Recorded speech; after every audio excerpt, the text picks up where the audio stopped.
Hello everyone, welcome once again to the Political Trends YouTube channel. In today's video, we will be looking at the best Jordan Peterson interview moments. But first, make sure to leave a like on the video and subscribe to the channel for more videos like this and much more. Click the bell too so you can get notified every time we upload a brand new video. Number 1. Jordan Peterson was interviewed on British GQ, and during the interview he said that he already knows where he stands on certain issues.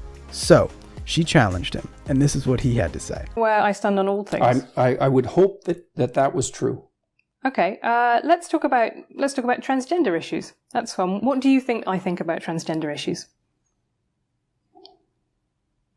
I suspect that you think that gender expression, gender identity are fundamentally social constructs. The interviewer said that Jordan was wrong, but what she says next is quite the opposite. Instead, she just proves Jordan's point. Listen to this. I believe that there are definitely some biological differences between the sexes. We've observed them. I do believe that gender is a hugely powerful social structure that we've built on top of that it is largely, but not entirely, socially constructed.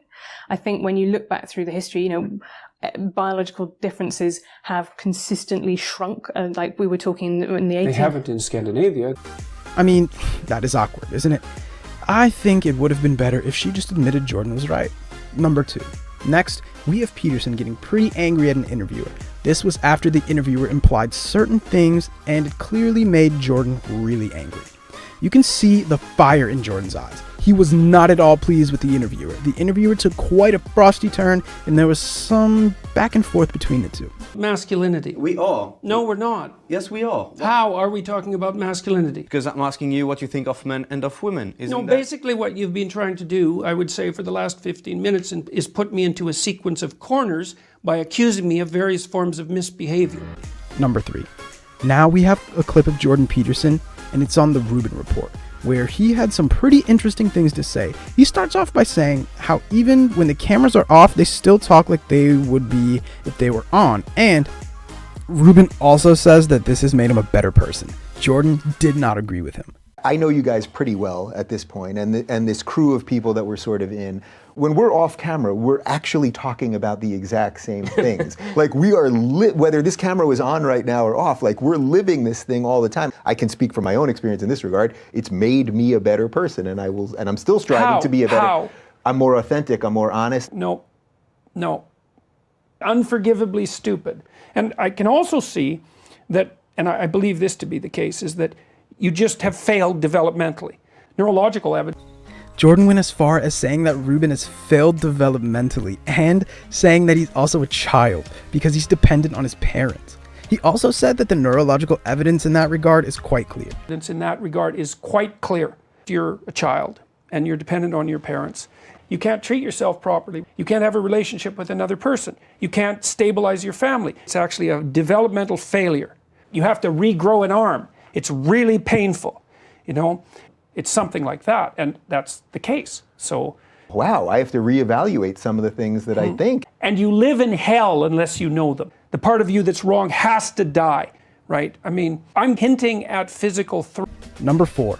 We have another part of Jordan's interview with British GQ. This time, he was absolutely shocked by something that the interviewer brought up. You could visibly see it in his face, tone, and reaction.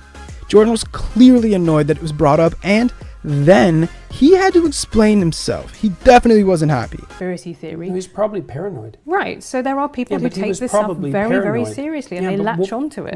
What's your point? I'm saying that, how much responsibility do you feel that you have, particularly guys to the alt-right, who, as you say, some of them have enjoyed your work, and say, I'm not one of you guys. I'm not with you guys. They haven't enjoyed my work.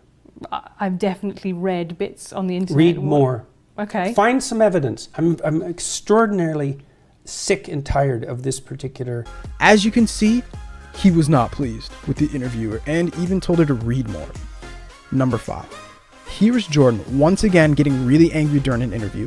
This is because the interviewer seemed to be trying to get him in trouble. Jordan was having none of it though. The problem with those angry women is that since at the end of the argument you cannot fight physically, you can't really deal with them. That's not what I said. I said that that's one of the things that keeps conversation between men civil. Women can't argue with angry women. Women are often bullied by angry women. What I meant was more, you said that, and I'm really like not trying to paraphrase you or, you know, to put words into your mouth. You actually said, are trying that no, directly. No, it is things that you said, that you cannot deal with those yes, but don't tell crazy me that you're not sisters trying to because put they're words into my hysterical mouth, and because all you've this. selected what you're going to ask, and you selected it very Had to stand up for himself at that moment and even told the interviewer that he would not tolerate this. Number 6. On a college campus, someone with a camera and mic came straight to Jordan out of nowhere and quizzed him on a few things, and they appeared to be trying to get a specific answer out of Jordan and implied things about him. Would you like to disavow the physical violence? Trans people were physically assaulted at this rally in your name. Would you like to disavow that violence? Yes. So you wish that didn't happen, and you want to, and I'm going to post this online, that you would like people to not to be more accommodating of trans people and people of color at your events in future. I would I'm like a there person to of be color. no Listen, violence. I'm a person of color, and I felt very accommodating here. I felt like my voice. Thank you very much. I'm also former Muslim, and I feel like this guy I'm is a the person best. of color. Jordan didn't even need to defend himself because these were some students that were with him and they did so themselves. The interviewer must have an egg in their face at this point. As we can see, Jordan Peterson is an absolute box office when it comes to interviews. Thanks for watching, everyone. Make sure to leave a like on the video and subscribe to the channel for more videos like this and much more. Turn on notifications too so you don't miss out on any future videos. We hope to see you in the next one, but until then, take care.